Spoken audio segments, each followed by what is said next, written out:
हाँ, पीएचसी की बिल्डिंग तो काफ़ी अच्छी बनाई गई है, लेकिन अगर यहाँ पे स्टाफ ही मौजूद नहीं है,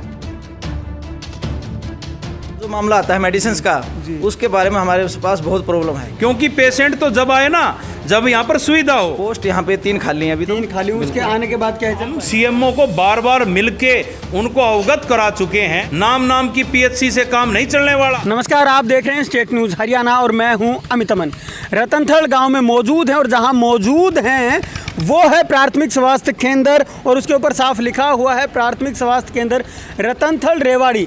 अब एक प्राथमिक स्वास्थ्य केंद्र के अंदर क्या क्या सुविधाएं होनी चाहिए, कैसे वो चलना चाहिए, ये सभी चीज़ें हम यहीं पे जानेंगे। लेकिन यहाँ पे बना हुआ ज़रूर नज़र आ रहा है हमें कि एक प्राथमिक स्वास्थ्य केंद्र बना हुआ है, साफ़ सफाई भी इसके अंदर दिखाई आपको दे रही है, फूल वगैरह लगे हैं वो भी आपको दिखाई दे रहे हैं। लेकिन क्या ये सुचारू रूप से चल रहा है, ये एक सबसे बड़ा सवाल है। क्योंकि गांव के अंदर सुविधाएं दे तो दी जाती हैं, लेकिन क्या वो सुविधाएं काम करती हैं, ये बड़ा सवाल बनता रहता है और हमेशा ऐसी चर्चाएं सामने आती रहती हैं।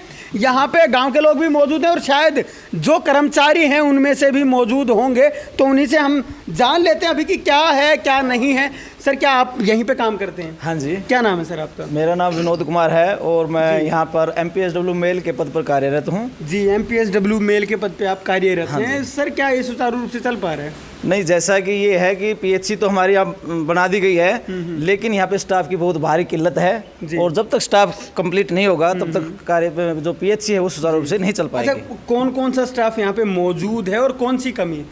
देखिए, एक तो हमें यहाँ पे फार्मासिस्ट की बहुत ज़रूरत है और एक स्टाफ नर्स की बहुत ज़रूरत है और एक एलटी बाबूजी की बहुत ज़रूरत है। ये 3 जो वैकेंसीज हैं, ये जल्दी से जल्दी सरकार अगर फिलअप कराएगी तो पीएचसी जो है सुचारू रूप से चल पाएगी। जी, तो अभी कौन कौन से काम यहाँ पे किए जाते हैं और कौन से नहीं हो पा रहे हैं? देखो, टीबी का काम हमारे यहाँ पे सुचारू रूप से चल रहा है जी, और जो पब्लिक डीलिंग है वो भी अच्छे से हो रही है और जो दवाई का जो मेन काम है वो जो पेशेंटों को जो है, जो दवाई का जो मामला आता है मेडिसिन का, उसके बारे में हमारे पास बहुत प्रॉब्लम है। अच्छा, मैं आपसे अगर जानना चाहूँ, एक पीएचसी का काम क्या होता है? अगर पीएचसी किसी गांव के अंदर है तो उस पीएचसी के अंदर क्या होना चाहिए, काम क्या होता है पीएचसी अगर हो तो? अगर पीएचसी गांव के अंदर है तो पीएचसी का काम जो है वो एक तो दवाई उपलब्ध कराना है लोगों को कि उनको बाहर जाके दिक्कतों का सामना ना करना पड़े। और जो गांव की जो गर्भवती लेडीज़ हैं उनकी जो डिलीवरी की जो सुविधा है वो मेन है जी, कि उनको कहीं बाहर ना भटकना पड़े। मेनली डिलीवरी के लिए होता है। और इलाज कौन कौन से होते हैं? इलाज तो जो सामान्य रूप से नॉर्मल जो दवाइयाँ हैं वो सारी चीज़ यहाँ से दी जाती हैं। जी, ठीक है ना, नॉर्मल दवाइयाँ दी जाती हैं। कितनी पोस्ट खाली बता चुके हैं आप? पोस्ट यहाँ पे 3 खाली हैं अभी तो। 3 खाली, उसके आने के बाद क्या है, चल पाएगा? बिल्कुल चल पाएगा। मतलब अगर वो स्टाफ सुविधाएं मिल पाएंगी? बिल्कुल मिल पाएंगे। अगर स्टाफ कंप्लीट हो जाता है तो ऐसी को आगे से कोई दिक्कत नहीं आएगी जी लोगों को ना। और भी लोग मौजूद, चलिए इनसे जान लेते हैं। सर, आप बताएं, आप इसी गाँव से हैं? इसी गांव से आप हैं, तो क्या आप लोग यहाँ पे आते हैं पीएचसी के अंदर, दौरा मारते हैं, कभी आते हैं या किसी बीमारी के लिए, या गांव से कभी कोई लेडी प्रेग्नेंट हो उसके लिए, या किस तरीके से आते हैं कभी यहाँ पे? दवाई वगैरह के लिए आते हैं इधर। तो सुविधाएं उपलब्ध हैं यहाँ पे आपके पास? कभी मिलती है कभी नहीं मिलती है। सर, आप बताएं, आप भी गाँव से ही हैं यहाँ पे, तो क्या आप लोगों को सारी चीज़ें मिल पाती हैं? नहीं जी, हम इधर पीएचसी में आते हैं तो खांसी जुकाम की दवाइयाँ मिलती हैं जी, और कोई दवाइयाँ नहीं और कोई सुविधा नहीं। और कोई डिलीवरी करानी हो तो कोई एम्बुलेंस का भी सुविधा नहीं है इधर जी। अब बहुत ज़्यादा कठिनाई है। डॉक्टर जो आते हैं वे अपने टाइम से पहले निकल जाते हैं जी। ये पीएचसी जय भगवान सरपंच ने 4-5 साल भगदौड़ करके चंडीगढ़ कई दौरे लगा के बहुत मेहनत करके यहाँ पे बनवाई गई और प्रयास से वो सफल भी हुई है। प्रयास तो सफल हो गया आपका? हाँ क्या जी। यूज में आ पा रही है? यूज में कम आ रही है जी, क्यों सुविधा वे पूरी जो होनी चाहिए वे हो नहीं पाई जी। जी, हाँ, जो सरकार जी। इनको चाहे तो सुविधाएं जल्दी उपलब्ध करा सकती है जी। सर, वहाँ पे एक नाम लिखा हुआ है बोर्ड के ऊपर, सरपंच जय भगवान व समस्त ग्रामवासी रतनथल, जिनके द्वारा की स्थापना करवाएगी, इसकी बनवाया गया। आप ही जय भगवान जी हैं? हाँ जी, सरपंच।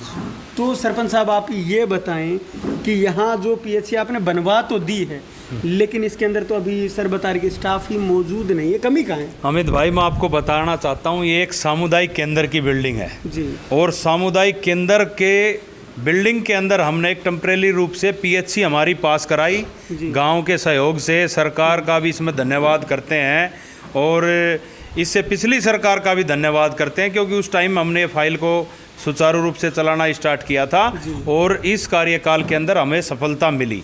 तो हम सरकार का धन्यवाद करते हैं कि पीएचसी, हमारी पीएचसी को पास किया, हमारी फाइल को अपने सिरे चढ़ाया।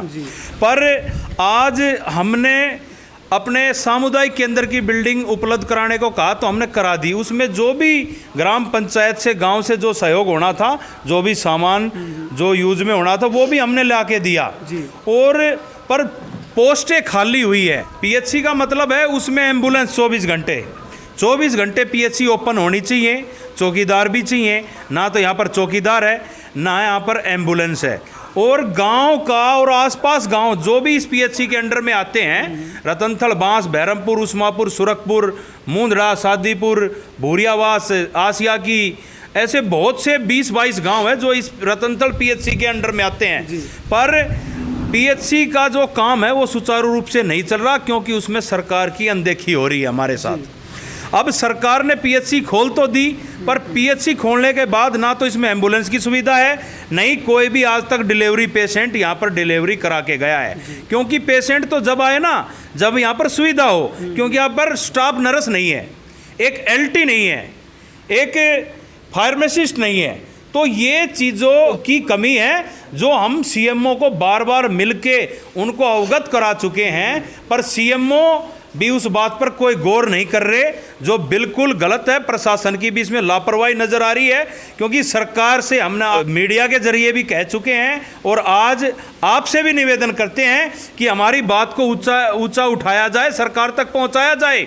और सरकार से भी निवेदन करते हैं, रतनथल के ग्रामवासी और आसपास के ये 20-22 गांवों की पीएचसी है रतनथल पीएचसी, तो इसके अंदर जो सुविधा होनी चाहिए, जो स्टाफ की कमी है, उसको पूरा कराए ताकि लोगों को सुविधा मिले। नाम की पीएचसी से काम नहीं चलने वाला, नहीं तो हम आवाज़ को और बुलंद करेंगे। हम नहीं चाहते कि सरकार ने हमारे गांव में पीएचसी खोली है, हम सरकार का धन्यवाद कर रहे हैं इस बात में, हम सरकार का विरोध नहीं कर रहे, पर हम सरकार से आग्रह भी कर रहे हैं कि सरकार इस चीज़ पर गौर करके पूरे स्टाफ को उपलब्ध कराए और पीएचसी को सुचारू रूप से चलाए। और सरकार से निवेदन है कि जल्दी से जल्दी जो पीएचसी की ग्रांट पास की गई है उसका भी सुचारू रूप से काम, बिल्डिंग के लिए निर्माण कार्य शुरू करें। बहुत बहुत धन्यवाद सर।